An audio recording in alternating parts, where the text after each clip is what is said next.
আসসালামু আলাইকুম ওয়া রাহমাতুল্লাহি ওয়া বারাকাতুহু। আজকে আলোচনা করব মহান আল্লাহ পাকের বিশেষ গুণবাচক নাম ইয়া মুকিতু পাঠ করলে কি হয়।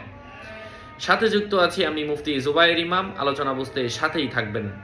এখনো যারা চ্যানেলটি সাবস্ক্রাইব করেননি সাবস্ক্রাইব করতে ভুলবেন না। কোনো ব্যক্তি যদি সকালবেলা 100 বার ইয়া মুকিতু, সন্ধ্যাবেলা 100 বার ইয়া মুকিতু পাঠ করে আল্লাহ সুবহানাহু ওয়া তাআলা তার রুজি রোজগারের করতে যেই কষ্ট হয় সেই কষ্ট আল্লাহ পাক দূর করে দেন।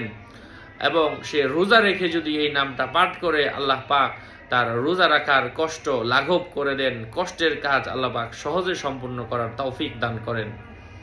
আল্লাহ পাক আমাদেরকে আমলের তৌফিক দান করেন। এই জাতীয় আমলগুলো পেতে সাথেই থাকবেন।